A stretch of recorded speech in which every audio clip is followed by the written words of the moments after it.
Gran Casino de Ceuta les ofrece La Voz del Faro.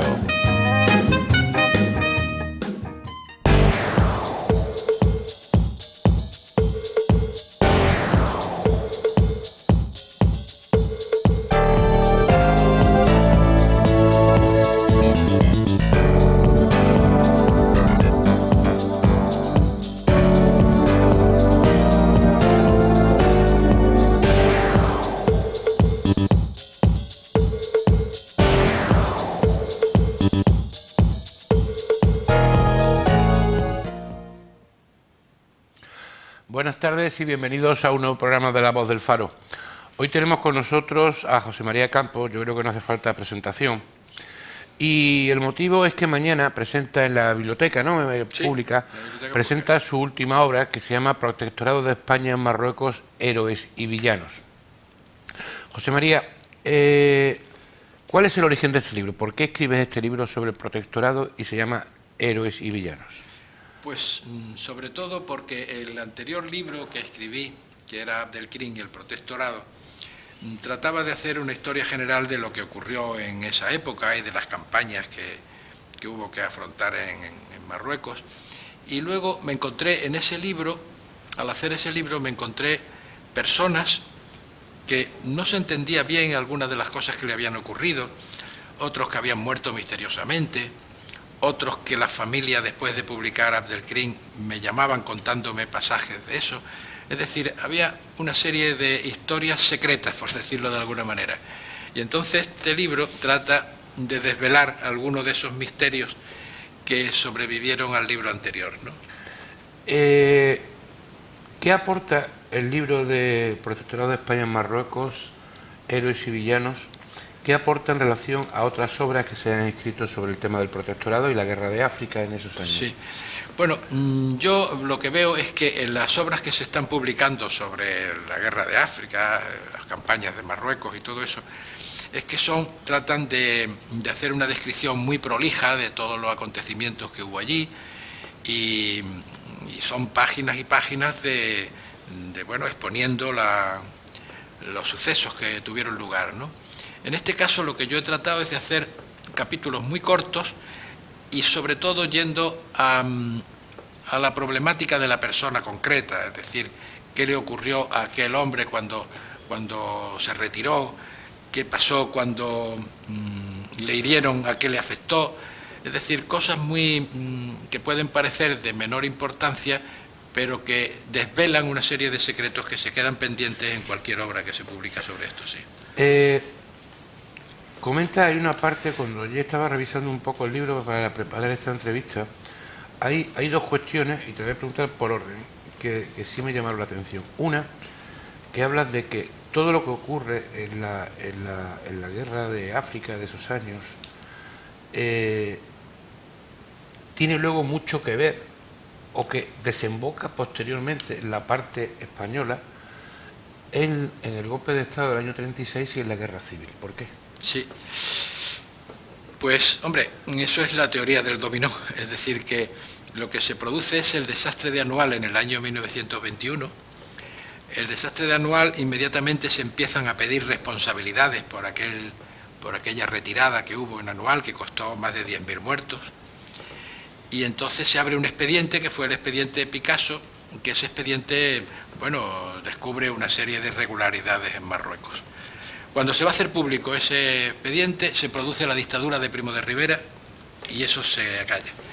La dictadura de Primo de Rivera terminó con la República y claro, todo eso se va encadenando y la República trajo después la guerra civil. Es decir, la teoría del dominó es que aquel suceso de Anual viene trayendo consecuencias que desembocan en la guerra civil. Y sobre todo vemos que en esa guerra civil, y se desvela en el libro, resulta que los militares que lucharon en Marruecos juntos, codo con codo, después se enfrentaron en la guerra civil y algunas veces sin piedad ninguna, ¿no?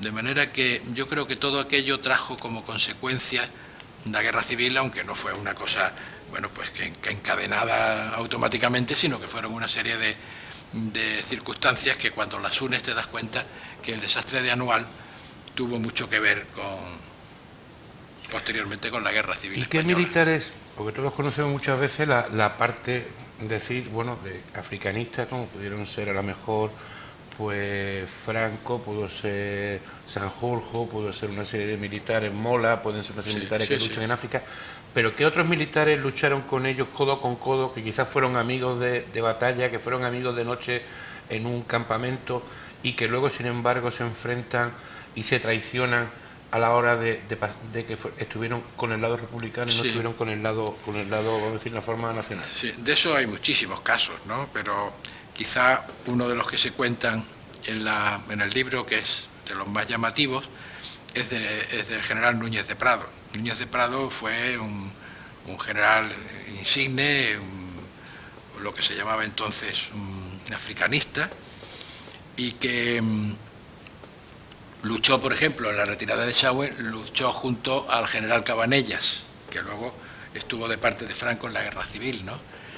Bueno, pues Núñez de Prado, cuando estalla el movimiento, va a ver a Cabanellas, que era su compañero de la guerra, su superior, y persona con la que tenía además mucho contacto porque eran los dos masones. Va a verlo, y conforme llega a ver a Cabanellas, en julio del año 1936, desaparece, lo fusilan y desaparece. Ahí tenemos un ejemplo de un enfrentamiento a muerte entre dos compañeros que habían luchado juntos en Marruecos, ¿no? Y como ese hay algunos casos más. Y también tú hablas del caso del general Capaz. Sí, el general Capaz es también un tema muy interesante porque el general Capaz era comandante general de Ceuta, es decir, el equivalente, porque allí en esa época tenía otro nombre, pero era el equivalente al comandante general de Ceuta. Capaz era un africanista también. Bueno, Capaz había hecho el Raid Capaz, que fue una hazaña en aquellos tiempos. Había hecho muchísimas cosas en Marruecos, ¿no? Y este hombre, al ser comandante general de Ceuta en julio del 36, pues claro, se da cuenta que se va a producir la sublevación en un momento y él tiene que tomar partido, ¿no? El general Capaz lo que hace, que se equivocó, lo que hace es pedir un permiso por enfermedad y marcharse, ¿no? Y claro, ese marcharse a Madrid fue en Madrid donde precisamente terminó su vida también en otro fusilamiento parecido, ¿no? Otra muerte parecida. Por tanto, los militares estos, en cuanto se encuentran en la época de la sublevación, pues reaccionan de una forma y a veces pues la reacción se equivocan y pierden la vida en ello, ¿no? Hay una cuestión también que es el leitmotiv del libro, donde no se trata de igual manera, con el mismo peso en la balanza, tanto la visión, vamos a llamarla española, como la visión puramente marroquí. Yo creo que es uno de los condicionantes del libro. Sí. Es que nosotros siempre recibimos las noticias de cuál es la postura de España en todo esto y de Francia, ¿no? Nuestra postura es que Marruecos se encontraba en una situación muy difícil y fuimos a ayudar a Marruecos, hicimos un protectorado para ayudarlo, ¿no? La visión marroquí, que me he preocupado en que me la explicaran los historiadores allí en Marruecos y todo, es completamente distinta. Es decir, el marroquí piensa que ellos eran un estado, tenían el sultán, sí, no dominaba todo el territorio, es verdad, pero de alguna manera era un estado formado, ¿no? Y que de pronto Francia y España intervinieron allí, el sultán los secuestraron prácticamente, porque era un títere de ellos. Francia incluso le cedió una parte del territorio a España. España puso, según ellos, otro títere en el norte, y por tanto ellos consideran que la guerra que se produce después, tanto por parte del rey Suni en la parte esta de Yebala como la parte del Rif por Abdelkrim, pues que eso fue realmente una guerra de independencia la que tuvieron ellos, una guerra de liberación, ¿no? Claro, ellos tienen un enfoque completamente distinto, pero consideran que tanto Francia como España fueron invasores de su territorio, ¿no? Ese es el... ¿Tan mal estaba pertrechado el ejército español que se enviaba a África? muy mal pertrechado. Es decir, que se dice, y lo dicen algunos militares españoles de la época, que un soldado británico, por ejemplo, acarreaba toneladas de material detrás, y que en cambio un soldado español pues llevaba, eso es, una manta en bandolera, y daban alpargatas en vez de botas, en fin, que era una situación de penuria. Y luego el sistema de las movilizaciones, lo mismo, se podía pagar. Había el sistema de cuotas, que si se pagaba no ibas al servicio militar, ¿no? Claro. Entonces prácticamente iban los pobres al servicio militar. Es decir, la situación del ejército español era de penuria, ¿no? Y esa penuria se notó sobre todo en la época del desastre de Anual, ¿no? En concreto, yo te decía antes que había dos aspectos. Uno era, de alguna manera, el que tú comentabas de que el efecto dominó había llevado desde el desastre Anual hasta la guerra civil, pero también comenta de la parte marroquí que la infraestructura, la cuestión de la educación, la cuestión del ejército que realiza tanto Francia en su zona de influencia como España en la suya, sí permite que a partir de 1956, que llega la independencia de Marruecos pueda pegar el salto directamente a ser una nación de naciones dentro del mundo, ¿no? Sí. Efectivamente, eso es, claro, cuando el historiador marroquí me contaba todo esto, le contestaba yo eso, de acuerdo que puede ocurrir que desde vuestro punto de vista el protectorado fuera nefasto, y hoy día no se entiende que dos países ocupen a otro inmediatamente y secuestren al rey o al sultán, ¿no? Eso es, en principio, parece una cosa que hoy día no encaja, ¿no? Habría que encajarlo en su época. Pero lo que no cabe duda también es que cuando Marruecos obtiene la independencia en el año 56, pues se encuentra con una administración perfectamente establecida, tanto en el norte como en el sur. Se encontró con un ejército formado, porque los oficiales y todos los que pertenecían a Francia y España integraron las fuerzas reales, y se encontró con una moneda incluso, es decir, con un país perfectamente organizado, que ya hemos visto que desde entonces bueno, pues ha intervenido en la política internacional en igualdad de condiciones que otros, ¿no?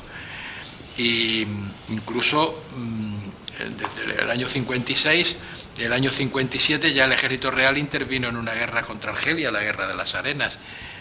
Posteriormente, no de forma directa, pero de forma indirecta, se produjeron los incidentes de Ifni y de Sáhara, es decir, que el ejército marroquí estaba ya formado, o sea, que todo eso vino porque el protectorado había existido, ¿no? Eso no cabe duda, también es una consecuencia positiva. Las negativas fueron todas esas campañas que tantos muertos costó, pero la positiva es que Marruecos es hoy un país moderno, ¿no?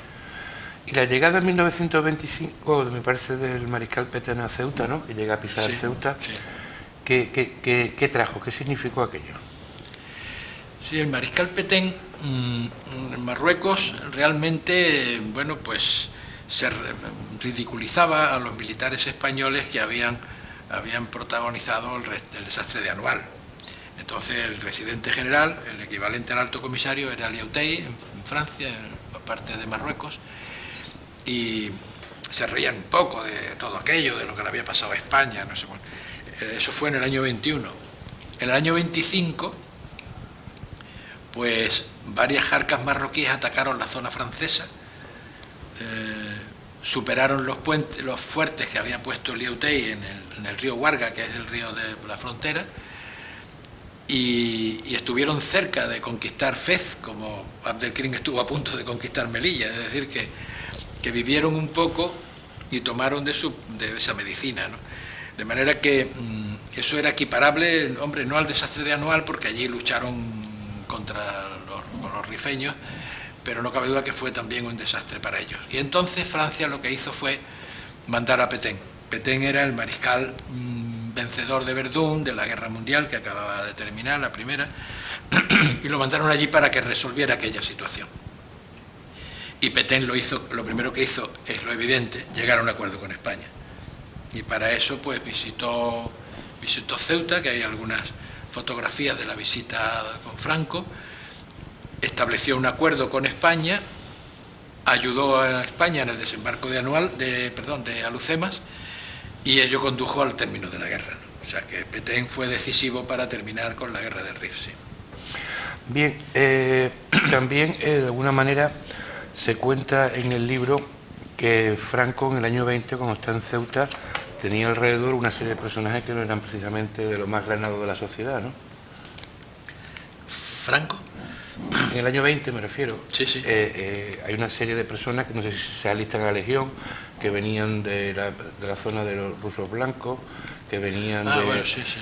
Que me refiero que no era lo más granado de la sociedad. Sí. En el libro realmente lo que se trata de la Legión simplemente es la parte legal de la Legión, ¿no? Es decir, el Real Decreto que crea la Legión y algunas cosas de ese tipo, ¿no?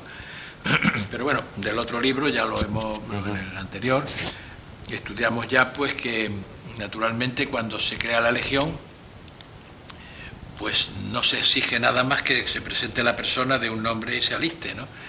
Y por tanto pues se alistó una serie de gente que a veces no cumplieron con el espíritu que querían, pero eso fueron realmente excepciones, ¿no?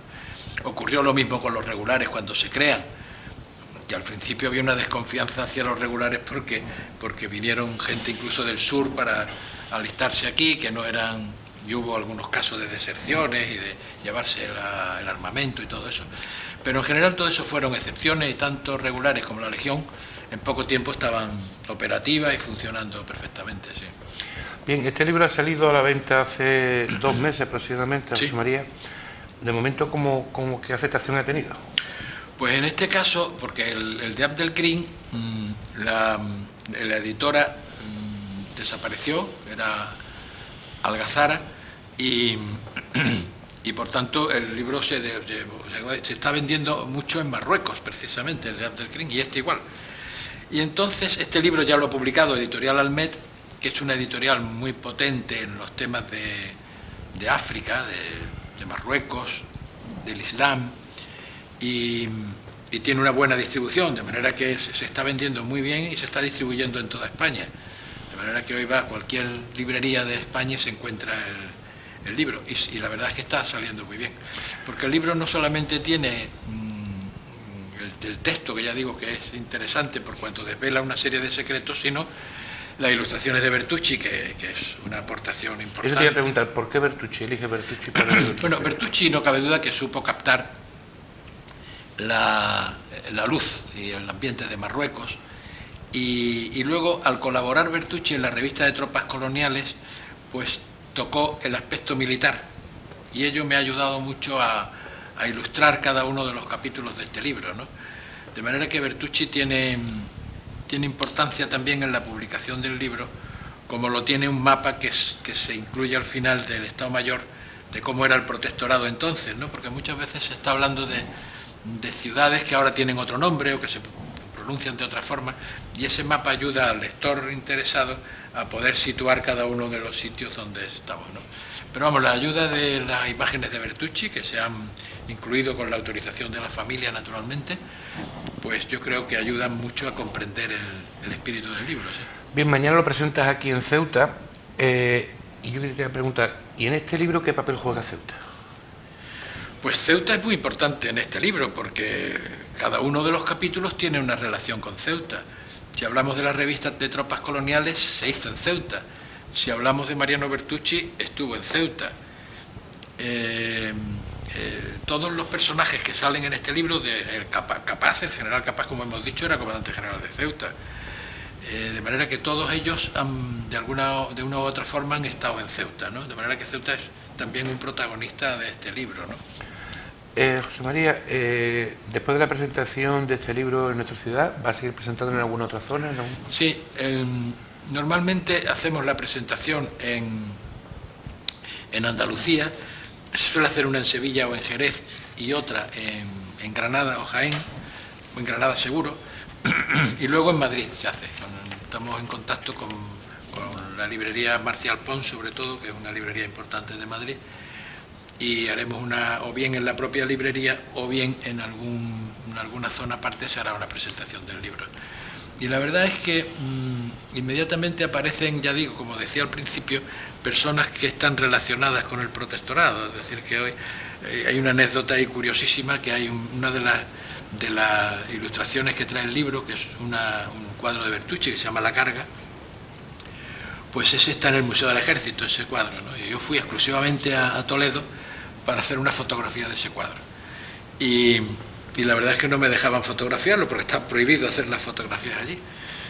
Cuando pedí hablar con el director, le dije que venía de Ceuta y tal, inmediatamente el director había estado aquí destinado de teniente, su mujer era de Ceuta, en fin, que la imagen de Ceuta y del protectorado de aquella época inmediatamente te abre muchísimas puertas en todo esto, sí. ¿Este libro puede tener continuidad? ¿Con más héroes y más villanos? No. Bueno, los que son héroes y villanos los decide el lector, ¿eh? Sí, yo no los catalogo a ellos. Sí, yo tengo 2 libros en preparación. Uno se llama Abdelkrim contra el rey Suni, que son los 2 cabecillas que hubo, los 2 rebeldes que hubo realmente contra el protectorado, que se enfrentaron al final, Abdelkrim y el rey Suni. Y luego tengo ya una novela que también está pendiente, que se llama Abdelkrim y el desertor, que es la historia de un desertor de la Legión Francesa que estuvo ayudando a Abdelkrim y tuvo un papel preponderante en todas aquellas campañas, ¿no? De manera que esos 2 libros están en preparación y que se publicarán próximamente. Tú has publicado una novela antes que esta, que se llamaba Abdelkrim y el protectorado. Tienes una en preparación, un libro, Abdelkrim contra los Suni. ¿Por qué esa, vamos a llamar la fijación en la figura de Abdelkrim? Bueno, yo la verdad es que me impactó mucho de pequeño. Mi padre estuvo en Melilla en aquella época. Melilla estuvo prácticamente, bueno, no la ocuparon porque se detuvieron en Nadador, en otros sitios, ¿no? Pero estuvo en grave peligro. Mi padre vivió, yo me lo contaba de pequeño, todo eso me impactó bastante, y la verdad es que cada uno tenemos una, no voy a decir manía, o una afición, ¿no? Y la mía fue desde muy joven el preocuparme de qué ocurrió realmente en aquellos años y por qué una potencia, en ese caso moderna como España, se vio de pronto derrotada en ese tema, ¿no? Y luego, pues claro, eso te lleva a la historia de España de aquella época, te lleva a la historia del ejército, a los problemas internos, y ya pues, y la verdad es que a todos estos años pues he ido formando una biblioteca, de tal manera que todos los libros que se citan en la bibliografía de están en mi biblioteca, o sea que son comprados por mí a lo largo de muchísimos años, sí. Y la figura de Abdelkrim, me refiero, ¿España ha llegado a entender a Abdelkrim? No, España no ha entendido. Abdelkrim, lo que pasa es que lo idealizan mucho, ¿eh? Ho Chi Minh citaba a Abdelkrim como uno de los inspiradores de su labor. Abdelkrim tuvo su parte positiva, es decir, pues durante unos años consiguió que el rey fuera independiente y consiguió la libertad para su pueblo y todo eso durante un periodo muy corto de tiempo, pero al mismo tiempo tuvo una parte negativa, ¿no? Hay que tener en cuenta que en la retirada anual murieron 10.000 hombres, nada más que en Monte Arruy fueron asesinados 3.000, es decir, que tiene una parte muy negativa. Aquí se cuenta la historia de los cautivos españoles que estuvieron prisioneros de Abdelkrim y es terrible, es decir, que bueno, tiene una parte positiva, bien, para su pueblo sobre todo, pero tiene una parte muy negativa para el resto, ¿no? Y con libros como estos, donde se narra las relaciones entre 2 países, o el protectorado de España en Marruecos, ¿se pueden entender y sacar conclusiones a las actuales relaciones entre España y Marruecos, José María? No, yo creo que no tiene nada que ver, es decir, Marruecos es otra cosa completamente distinta, ¿no? Estos son bueno, pues líderes en su territorio, y Marruecos ya es un país moderno y formado y todo todo eso, ¿no? No creo que tenga ninguna relación. Marruecos tiene hoy problemas completamente distintos que esto. La única relación que puede haber es que el Rif sigue siendo un territorio díscolo, por llamarlo de alguna manera, y eso es lo que pervive de aquella época, ¿no? Porque no han conseguido de alguna manera desarrollar el Rif y asimilarlo, ¿no? Pero aparte de eso, Marruecos tiene ya su formación suficiente como para no tener que recordar para nada todo eso, sí.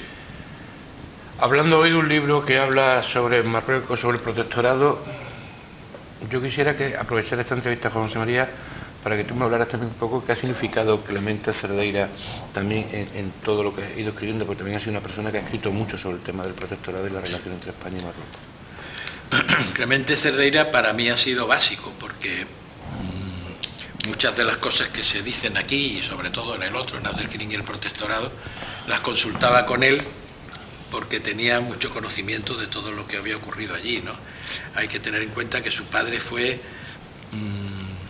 el intérprete que intervino en todas las relaciones con el rey suní, que fue el cabecilla de la zona esta de Yebala, ¿no? La zona de Tánger, Larache, Chauen, toda esa zona. Y el padre fue el interlocutor principal con el rey suní, ¿no? Por tanto, tenía una información magnífica, ¿no? Y además Clemente es de esas personas que lo que sabía de un tema lo comunicaba inmediatamente y no se guardaba nada, ¿no? Es importante para que... Y además hay que decir que nosotros que hemos ido, varios de Ceuta, a visitar los sitios donde se desarrollan todos estos temas, no se ha hecho de forma teórica ni nada, muchas de esas excursiones que eran difíciles y a sitios inaccesibles venía Clemente con nosotros. Es decir, que Clemente ha tenido un protagonismo en todos estos relatos, ¿no? Y desde Ceuta se entiende bien, tú llevas muchos años escribiendo, diciendo, yo recuerdo artículos tuyos hace 25 años quizá para acá, donde tú siempre has comentado que Ceuta también tenía que volverse, no solo mirar hacia la península, sino también tenía que volver y mirar hacia Marruecos. ¿Hemos aprendido a mirar hacia Marruecos? No. ¿Seguimos sin aprender? No, eso no se ha aprendido. Es decir, aquí muchas veces me están a mí hablando de Marruecos y de los problemas de Marruecos y de no sé cuánto, y que Marruecos tiene la culpa y todo eso, y me dan ganas de preguntarles si ha ido, cuándo es la última vez que estuvo en Marruecos, ¿no? Porque muchas veces son teóricos del tema, pero no viajan a Marruecos. Ceuta tiene su gran posibilidad de desarrollo hacia el sur. Yo hace muchísimos años, como tú dices, escribí un artículo que se llama Mirar hacia el sur, porque ya decía que nosotros, con el precio que tienen los barcos y con la igualdad de precios que tenemos con la península, si no desarrollamos un turismo cultural, que tampoco se preocupa mucho de ello, hasta ahora, ahora parece que está cambiando la cosa, pues entonces no tenemos posibilidad ninguna de atraer turistas de allí, ¿no? De manera que no tenemos un hotel de 3 estrellas tampoco, hay un hotel que necesita una remodelación, es decir, no tenemos infraestructura para atraer turismo de la península. Pues ¿qué nos queda? Nos queda un país en desarrollo, al sur, que tiene unas posibilidades tremendas. Pero claro, cuando viene una persona y se tarda 3 horas o 4 en pasar a Ceuta, pues, y otro tanto en salir, pues claro, le ponemos tantos impedimentos que no viene. Hay un comerciante que decía una frase muy interesante, que ayer me la comentaba un amigo, y me decía que Ceuta era un gran hipermercado con una sola caja de salida. Y eso denota lo que estamos haciendo, que no tenemos en cuenta que tenemos unas posibilidades de desarrollo tremendo en el sur, precisamente. Y yo me gusta preguntarte también porque esto, pero ¿tenemos futuro en Ceuta, José María? Yo siempre he creído en el futuro de Ceuta, es decir, yo tengo mis inversiones aquí, mi familia, no sé cuándo, es decir, que yo no tengo dudas ninguna respecto a eso. No creo que tengamos... Hombre, dependemos mucho de los gobiernos que haya. Yo a mí me acuerdo que Adolfo Suárez, lo conté hace poco en una conferencia, le pregunté eso mismo, ¿no? Cuando tuve enfrente al presidente del gobierno, pues le pregunté que qué opinaba sobre el futuro de Ceuta. Y me dijo que el futuro de Ceuta dependía del apoyo internacional que tuviéramos.